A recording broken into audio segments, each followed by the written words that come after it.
நண்பர்களே, இந்த வீடியோவில் கட்டடத்தில் வைக்கிற நிலை ஜன்னல்களுக்கு எந்த மரத்தை உபயோகப்படுத்தலாங்கிறத விரிவாக சொல்ல போகிறோம். வாங்க வீடியோவுக்குள்ளே போவோம்.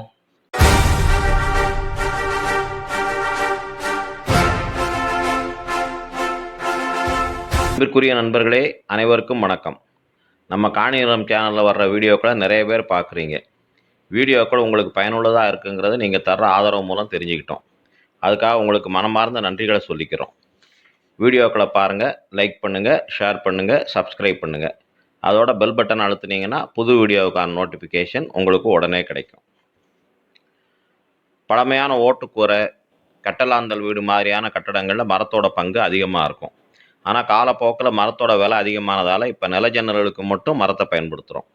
அதே மாதிரி முன்னால் நாட்டு மரங்கள்னு சொல்கிற கேரளா தேக்கு, பிள்ளைமருது, மயிலை, வேம்பு, பலாமரம் இதைத்தான் பயன்படுத்துகிறோம்.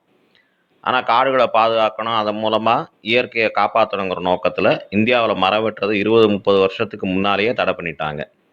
இப்போ நமக்கு மார்க்கெட்டில் கிடைக்கிற மரங்கள் பெரும்பாலும் வெளிநாட்டிலேருந்து இறக்குமதி ஆகிற மரங்கள் தான். சரி, இப்போ என்னென்ன மரங்கள் கிடைக்குது, அதோட நிறை குறைகள் என்னென்னு விரிவாக பார்ப்போம். இருக்கிற மரங்களே ராஜ மரம்னு சொல்கிறது தேக்கு மரம் தான். அதுலேயும் பர்மா தேக்கு தான் டாப் ரேங்க்கு. ஆனால் இப்போ அதனுடைய விலை ரொம்ப அதிகமாகிடுச்சு. பண வசதி இருந்தால் தேக்கு வாங்கி பயன்படுத்தலாம். அதனால் இப்போ கானா தேக்குன்னு சொல்கிற ஆப்பிரிக்கா தேக்கைத்தான் அதிகமாக உபயோகப்படுத்த வேண்டியிருக்குது. அது போக கொல்லம் தேக்குன்னு சொல்கிற கேரளா தேக்கு கிடைச்சாலும் பயன்படுத்தலாம். அதுக்கு அடுத்த இடத்துல வேங்கை, படாக் 2 வரும். ரெண்டையும் ஒப்பிடும்போது படாக் கொஞ்சம் விலை அதிகம் இருக்கும்.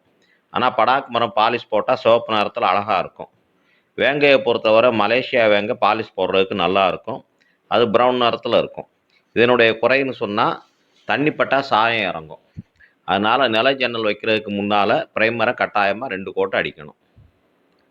தமிழ்நாடு முழுக்க பரவலாக பயன்படுத்துகிற இன்னொரு மரம் கோங்குன்னு சொல்கிற சால் மரம் தான். அதுலேயும் மலேசியன் சால் இல்லைனா ஆயில் சால் நல்ல சாய்ஸாக இருக்கும். கபூருங்கிற மரமும் இதே வகையை சேர்ந்தது தான். ஆனால் இந்த மரங்கள் பாலிஷ் போடுறதுக்கு அவ்வளோ நல்லா இருக்காது. அதனால் பெயிண்ட் பண்ணுற இடங்களான உள்நிலைகளுக்கும் ஜன்னல்களுக்கும் இதை பயன்படுத்தலாம். இப்போ கிராமப்புறங்களில் நாட்டு மரமான வேப்ப மரத்தை பரவலாக உபயோகிக்கிறாங்க. அதை பொறுத்தவரை நம்ம கவனிக்க வேண்டிய விஷயம் என்னென்னா, நல்லா காஞ்சி சீசனாக இருக்கணும். அப்படி இருந்தால் இதை விட வேறு எதுவும் நல்ல மரம் இல்லை. ரொம்ப குறிப்பாக சொன்னால் வேப்ப மரத்தை கரையான் அண்டாது. பின்கோடா, வயலட் மாதிரியான மரங்களும் மார்க்கெட்டில் கிடைக்குது.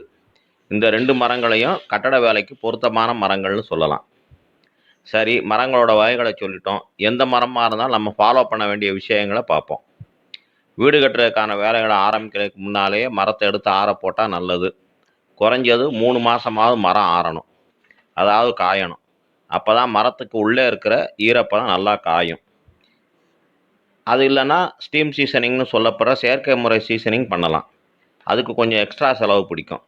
மரங்கள் சரியாக சீசனிங் ஆகாமல் இருந்தால் கொஞ்ச நாள் கழித்து ஜன்னல் நிலைகள் சுருங்க ஆரம்பிக்கும்.